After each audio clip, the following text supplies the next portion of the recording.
Hello everyone, आज हामी चाहिँ तपाईहरुलाई थाहा हुनै पर्ने 5 वटा WhatsApp फिचरहरुको बारेमा जानकारी लिएर आएका छौं। यो भिडियोको लास्टमा चाहिँ एकदमै माइन्ड ब्लोइङ फिचरहरुको बारेमा बताउने छ। So let's begin. सुरुमा छ च्याट लक फिचर। यो फिचर चाहिँ WhatsAppले प्रोभाइड गर्ने फिचरहरु मध्ये एउटा महत्त्वपूर्ण फिचर हो। तपाईहरुको मोबाइलमा WhatsApp जो कहिले पनि हेर्न सक्नुहुन्छ। यस्तो हुँदा तपाईहरुको प्राइभेट मेसेजहरु पनि अरूले हेर्न सक्छन्। यसको लागि WhatsAppले च्याट लक भन्ने फिचर ल्याएको छ, जसको प्रयोगले तपाईहरुले आफूलाई प्राइभेट राख्न मन लागेको च्याटहरुलाई लक गर्न सक्नुहुनेछ। पुरानो भर्सनमा चाहिँ च्याट लक फिचर अवेलेबल छैन। सो यो फिचरलाई अनलक गर्न फर्स्ट हजुरहरूले प्ले स्टोरमा गएर आफ्नो WhatsApp अपडेट गर्न पर्छ। यहाँ चाहिँ मेरो WhatsApp अलरेडी अपडेट छ, तपाईहरु पनि आफ्नो WhatsApp अपडेट गर्नु होला। अब एप अपडेट गरेपछि हजुरलाई लग गर्न मन भएको एकाउन्ट भित्र जानुहोस् र माथि यो प्रोफाइलमा क्लिक गर्नुहोस्। यहाँ अलि तल स्क्रोल गर्नुभयो भने चाहिँ तपाईले च्याट लक लेखेको देख्नुहुनेछ। यसमा क्लिक गर्नुहोस्। यति गरेपछि हामी च्याट लक पेज भित्र पुग्छौं। फाइनली तपाईहरुले लग दिस च्याट विथ फिंगरप्रिन्ट लेखेको देख्नुहुनेछ।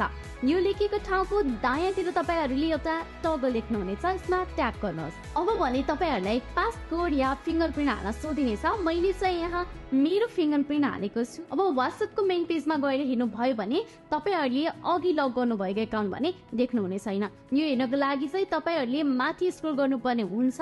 माथि स्क्रोल गर्नु भएपछि तपाईहरुले च्याट लिस्टको सबैभन्दा माथि लक च्याट लेखिएको देख्नुहुनेछ। यसमा ट्याप गर्नुहोस्। यहाँ फिंगरप्रिन्ट स्क्यान गर्नु भएपछि चाहिँ तपाईहरु लक च्याट भन्ने पेजमा प्रवेश गर्नुहुनेछ।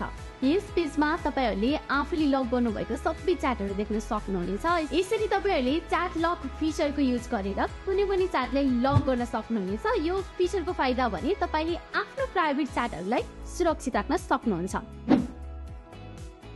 च्याटिङ गरिरहँदा कतिचोटि झोकेर हामीले गलत मेसेजहरु सेन्ड गरिरहेको हुन्छौं। कुनै बेला त गलत टाइपिङ हुन सक्छ भने कुनै बेला एकजनालाई पठाउन खोजेको मेसेज अरूले पठाउँछौं।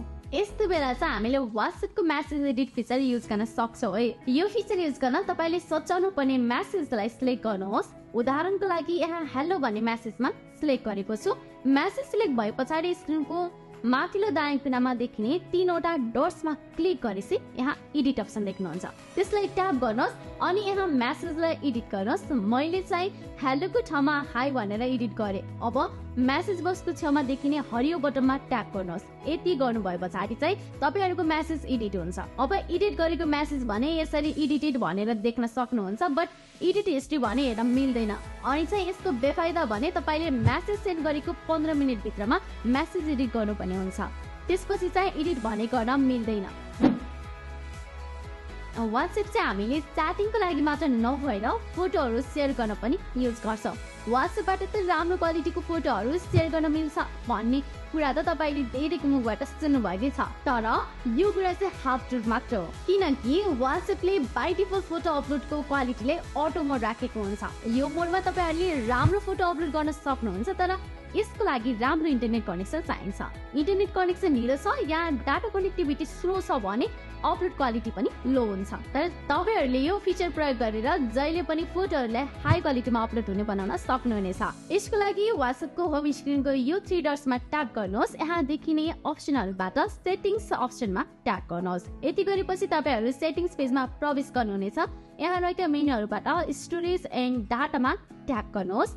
यसपछि तपाईहरु स्टोरेज एन्ड डाटा पेजमा प्रवेश गर्नुहुनेछ। यस पेजमा तपाईहरुले मिडिया अपलोड क्वालिटी भन्ने हेडिङ अन्तर्गत फोटो अपलोड क्वालिटी लेखेको देख्नुहुनेछ।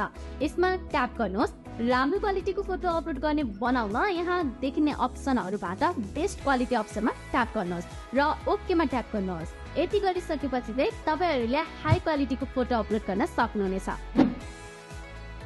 प्राय जसो हामीले WhatsAppमा कसैलाई मेसेज गर्यौ भने मेसेज गरेको एकाउन्ट टपमा र मेसेज नगरेको एकाउन्टहरु चाहिँ तल तल सर्दै जान्छ।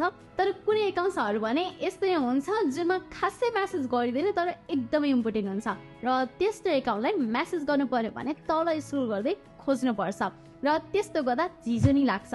यस्तो हुँदा तपाईहरुले WhatsAppको पिन मेसेज फिचरलाई प्रयोग गरेर इम्पोर्टेन्ट एकाउन्टलाई जहिले पनि च्याट लिस्टको सबैभन्दा माथि रहने र तल पनि नसर्ने बनाउन सक्नुहुनेछ।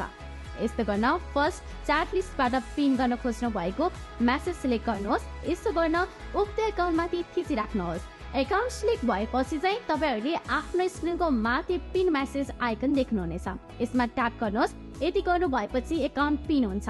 एकाउन्ट पिन भएपछि चाहिँ यसरी साइडमा पिन आइकन देख्नुहुन्छ है।